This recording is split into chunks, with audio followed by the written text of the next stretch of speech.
The Weird Circle. In this cave by the restless sea, we are met to call from out of the past stories, strange and weird. Bellkeeper, toll the bell, so that all may know we are gathered again in the Weird Circle.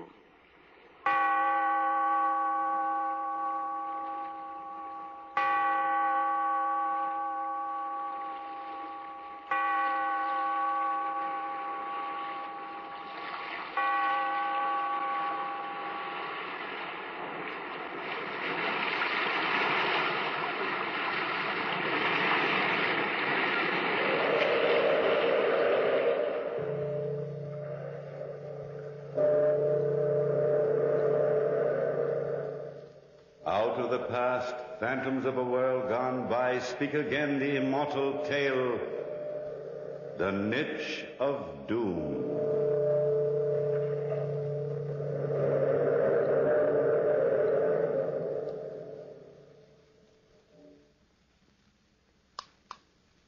Will it never stop? This constant tapping inside my mind. Yes, I've listened to that same hopeless tapping for days on end. I thought it would stop when I came to this rest home. Here in my room, my husband sits on the edge of my bed, watching me, knowing my thoughts, feeding me horror, tearing at the fabric of my mind as a spider tears the wings off its prey. My husband, Auguste Marais. My husband, my torturer, my captor, my murderer. A woman has a right to live, to laugh, to smile and be happy. A right to love and be loved. And I was lonely. I remember the day I was in the patio attending to my tulip bulbs, talking to my maid Rosalie as I spaded the earth. Oh, Madame, the garden looks just beautiful. Yes, it does. I love this garden, Rosalie. It's the one thing in this entire dreary house I can call my own. If the tulip bulbs work as nicely as they did last year, perhaps Monsieur Marais will allow you to enter them in the garden contest. I've meant to ask him. Good day, Josephine. How are you feeling today? Well, I feel fine, August. I didn't expect you so early. You may go, Rosalie. Yes, sir. Anything I can do for you, Madame? No, nothing, my dear. Yes, Madame. You're looking very well, Josephine. Very well. August. You've something on your mind? What is it? August, I was wondering if you'd mind frightfully if I entered my tulip bulbs in the annual country exhibition. Mind? Naturally I mind. You know very well I don't like you making an exhibition of my name in public. August, just entering the tulip... I will not discuss it. But it's so lonely here all the time. Lonely? Nonsense. You've the maid for company? Yes, I've Rosalie. And I manage to spend one evening a week with you? Yes, I know you do. My dear, you should be very grateful that you have the position in life which marrying me has given you. I have everything but happiness, August. Happiness is relative.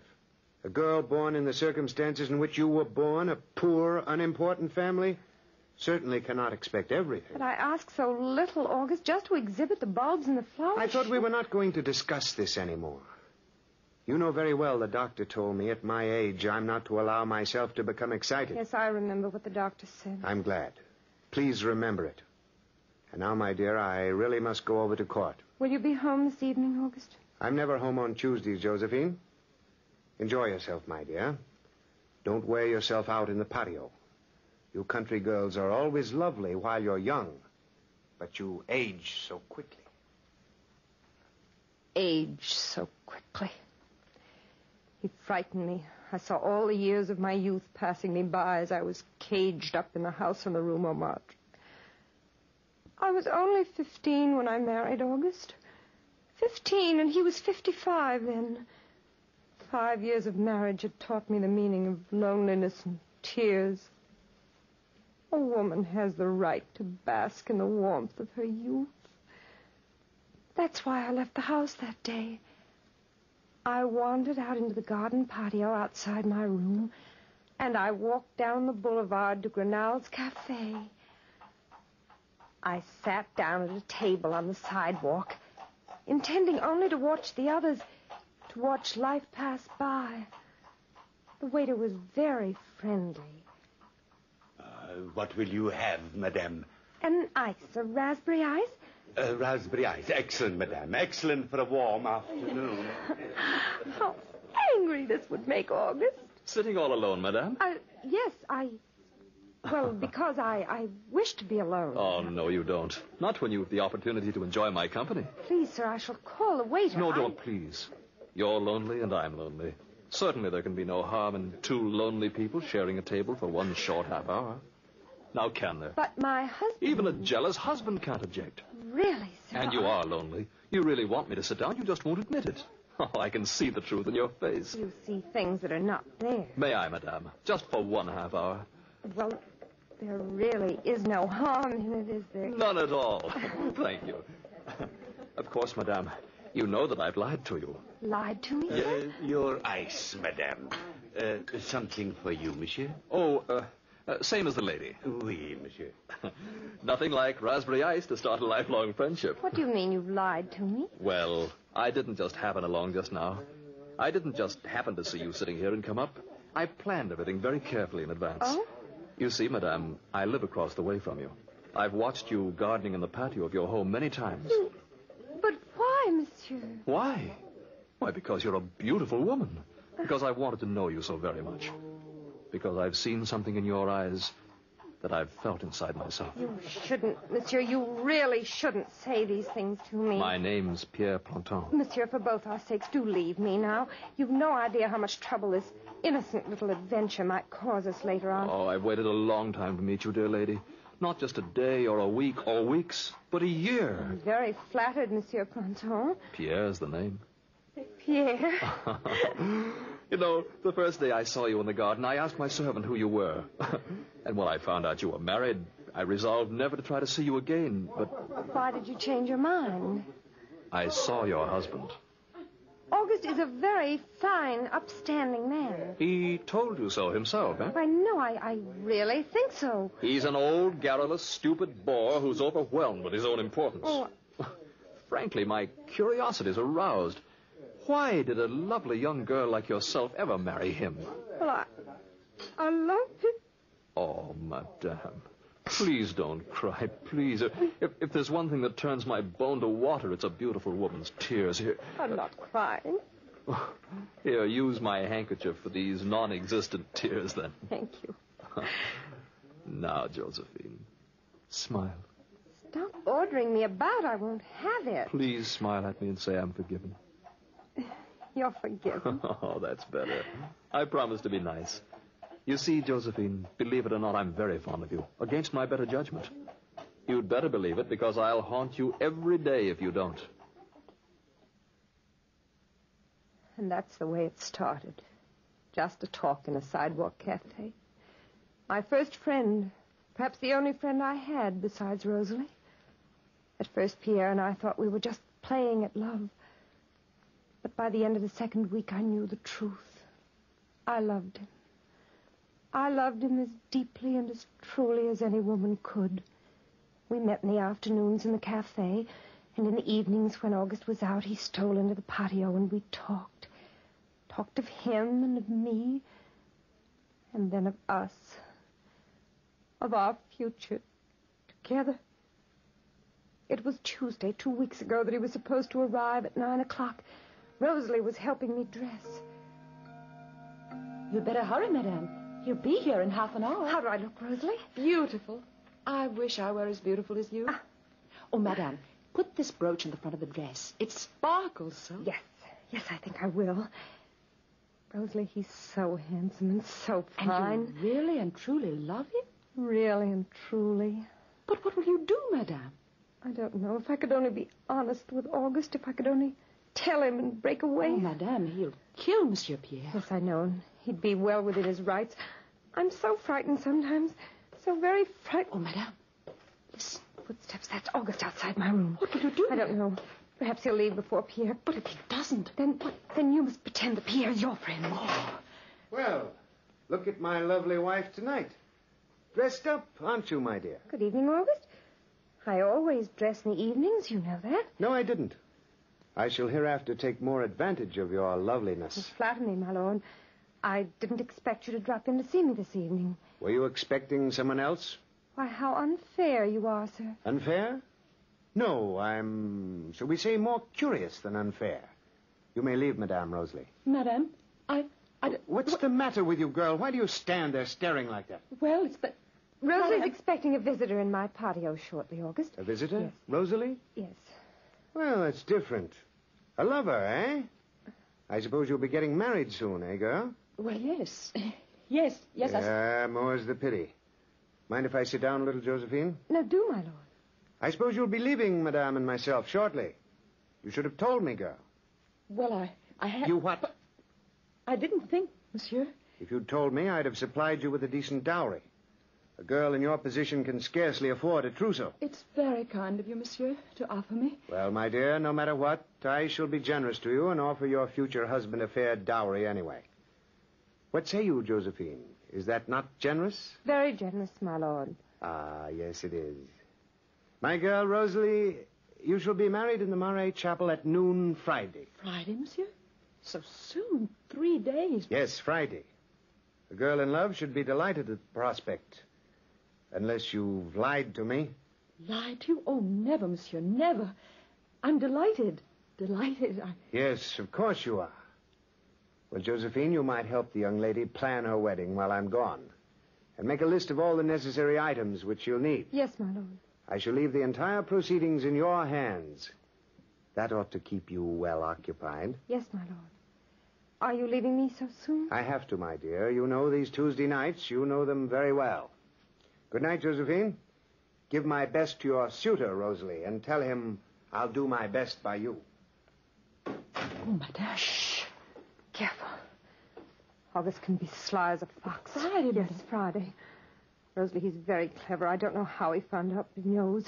At least he suspects. What will we do, madame? I don't know. There he is. Tell him to come up, Rosalie. Yes, madame. Come up, monsieur. Is old Spider-Legs gone? Yes. But hurry, monsieur. Hurry. I climbed to my love's balcony. Oh, darling, darling, darling. Here. August is clever. He knows. What? He knows. He told you so himself? He came in this evening while I was dressing. I was afraid he might stay for the evening, so I told him about you. You told him? I said that you and Rosalie were engaged to be married. Oh, And so... monsieur, he insists we get married Friday in the Marais Chapel. He's going to provide my dowry. You think he suspects you, I Josephine? know he does. Darling, you must leave at once and never return. Leave you and Rosalie to the mercies We'll of that... lie our way out of it. Yes. I'll tell him my lover did not like to be rushed and quit me. And he'd believe it just like that? Of course. Never. Never, Rosalie. No, that's not the answer. That's not even sensible. Darling, sooner or later we'd have to take our chances and run away. Why not now? Run away? Where? How? To Spain. He'd never find us in Spain. I've no passport. I couldn't even leave the country. And as long as I'm in France, he'd find me and drag me back. We'd find a way to leave the country. Oh, Spain is lovely at this time of year. Beautiful. The trees are heavy with lilac bloom. And you'd like Madrid, Josephine. It's like another world. Madrid. If only... If only what? If only you've the courage, we'll leave at once. Pack a few things quickly, and we'll hire a coach to take us to the border. Tonight. Tonight, Pierre. Tonight.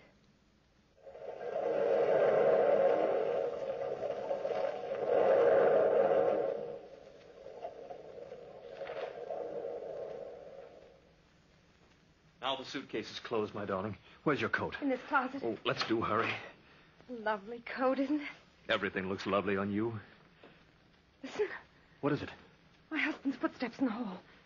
I waited for him, and he never showed up. That's a pity, Rosalie, and I had such pleasant wedding plans. Here, quickly hide in the closet. Take my coat and suitcase with you. Of course. Here, take it. Don't be frightened, darling. Madame hasn't been feeling well, and she lay down, monsieur. Well, she's probably lonely. I'll cheer her up.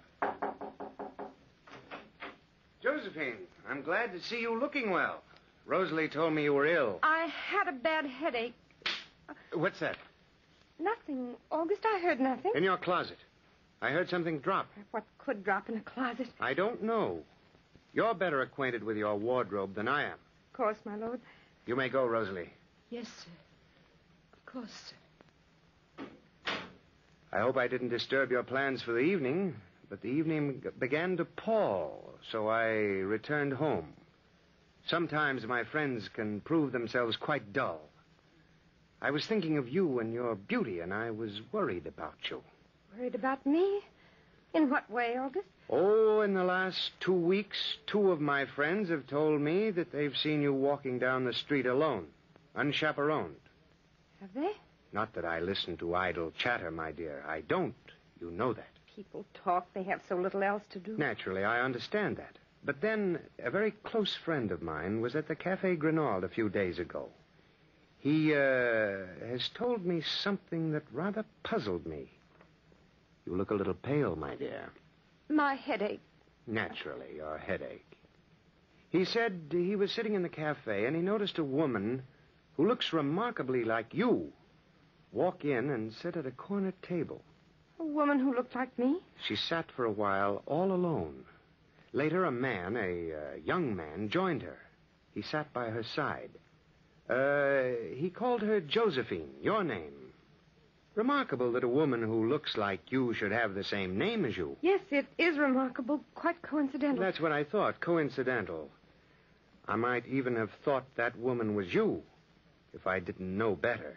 Know that you're a dutiful wife, my dear. Of course, August. For a little while, believe me, I was rather worried. I began to think about the habits and customs of country women. And putting that together with your temporary restlessness lately...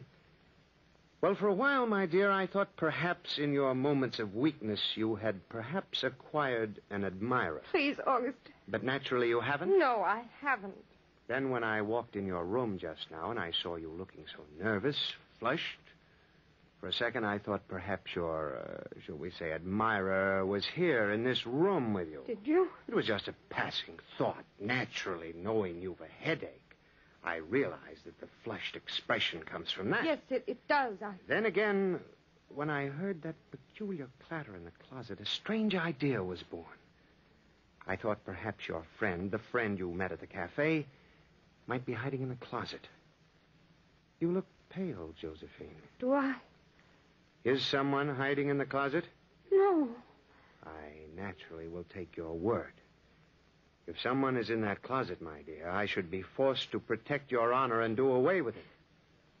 Would you swear to me now on the Bible that there is no one hiding in the closet? Please, August, put away that dueling pistol. Then you are prepared to swear before God on the Holy Bible that no one is hiding in that closet? Yes, August. Ring for your maid, my dear. Why? I said ring for her. Yes, Now, fetch me your Bible. You have your Bible in the room, my dear, haven't you? yes, my lord. It's right here at my bedside. Put your left hand on it. That's right. And swear on the Holy Bible there is no other man in this room besides myself. I swear there is no other man in this room besides yourself, my lord. My mind is much relieved. Much relieved. You rang for me, madame? I did, Rosalie. Do you know where Monsieur de Gorenflot lives? The mason, monsieur? Yes, the mason, monsieur. I want to write a little note to him, and I want you to deliver it at once. Fetch me paper and a quill, Josephine. Yes, my lord. I have a quill right here. Here's paper. Ah, that's just the thing. You've learned to sharpen quills quite well, my love. Dear Monsieur Gorenflot, I am writing to you because... Yes, that's what happened on that fatal Tuesday night. I perjured my soul, and I've paid for it. How little did I realize how much I had to pay. Rosalie left the room and delivered the note as she was bidden. My lord and I were left alone. He bade me retire to bed as I looked poorly and said that he personally would remain with me until my headache left. I assured him my health was much improved, but he would not have it so. I retired to bed, and he sat by my side until... Monsieur Mary, Monsieur Gorenflot is here. Come in, Gorenflot. I've done as you bid me, monsieur. I've brought the cement and the paving tools. Good work, Gorenflot. Come, bring them in here. In here, monsieur? In Madame's room? Yes, in here. Why, August? Why? Rosalie, go to bed, girl, and get a good night's sleep. You don't have to linger around any longer. Yes, sir. Monsieur Gorenflot, You see that closet in the corner? Yes, my lord. I wish you to cement it up. The sight of it affects my wife quite strangely. August! Please, my dear. But, August! You swore to me there was no one in it, my dear beloved wife. And I believe you. Surely there's no harm in sealing up such an offensive, ugly closet. I'll have another one built for you. But my clothes... I shall buy you new ones. What are you waiting for, Monsieur Gorenflot? My lord, at this hour of the night... You are sure you want me to do this now, monsieur? Wait till morning, my lord. I am positive, absolutely positive, my poor Gorenflot. Go to work at once. I will not wait. I am a man of whims. Strange, interesting whims. Whim. August knew that my lover hid in there. I didn't think he'd have the heart to go through with what he had intended. So at first I just sat quietly by and watched. Gorenflot laid first one row of bricks, and then another, and then a third, and then a fourth. Pierre was afraid by now. He preferred quick, certain death to slow starvation, and he began knocking on the door and calling out. Please, let me out. Gorenflot, petrified, stopped, and he said... Monsieur Marais. Go ahead, Monsieur Gorenflot. There's no one in that closet. My wife has assured me there's no one there. August! And I'm within my rights, Monsieur Gorenflot. Proceed at once. Proceed. As you say, Monsieur Marais. Please, open. Yes, as he says, he was within his rights to do exactly as he pleased. The fifth row slowly fell in place, and the sixth. And then I knew that August meant to see that night's work finished. The seventh. I cried, I wept, I tore at his coat, I pleaded, I entreated. It was all no use at all. Small beads of perspiration shone on Gorenflot's forehead as he worked, and the rows kept going up, one by one, until morning, when the entire job was done. Thank you, Monsieur Gorenflot. Here is 2,000 francs for your work and your silence. My wife's good name must not be bantered about in public. Thank you, monsieur. Thank you. How could you be such a beast? Come, my dear. Dry your eyes. The offending closet is sealed up. August, there's a man inside. There is. How can you deny it? You're lying to me, Josephine. You swore there wasn't. I must believe an oath taken on a Bible.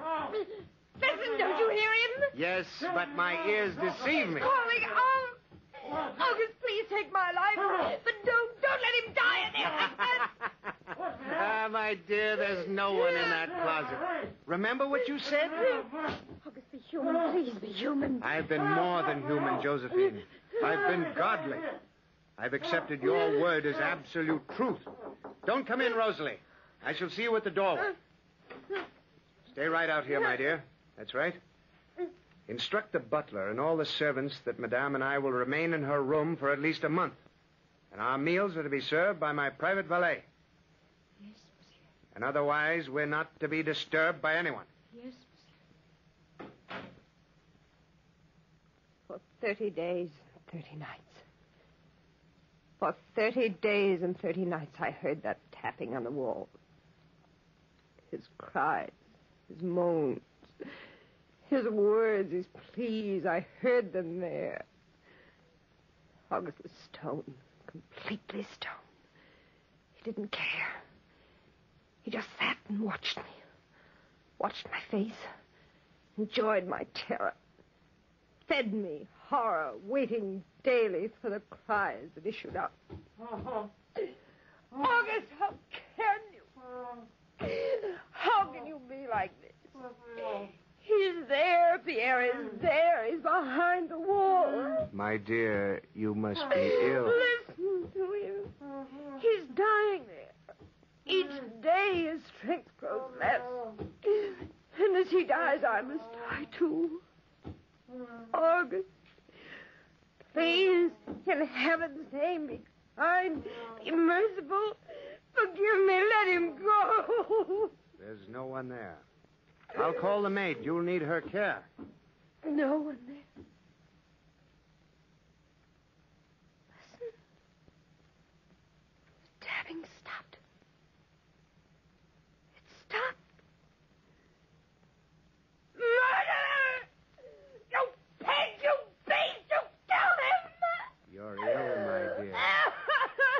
so ill, poor girl.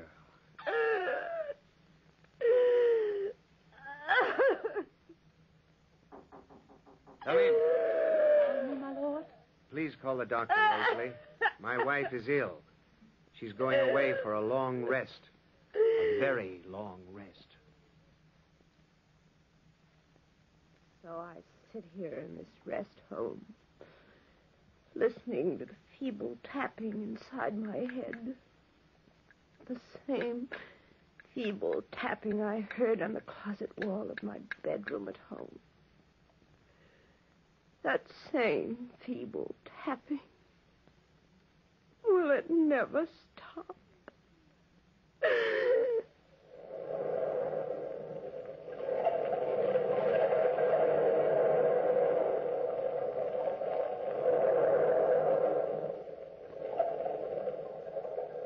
From the time-worn pages of the past, we have brought to you the story of the Niche of Doom. Bellkeeper, toll the bell.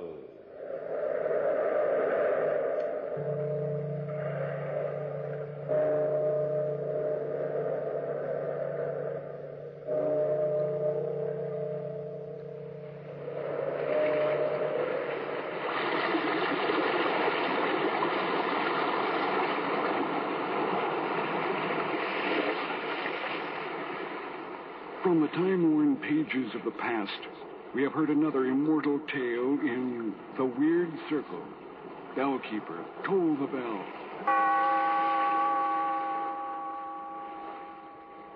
Be here in this lonely cave by the restless sea once again next time for another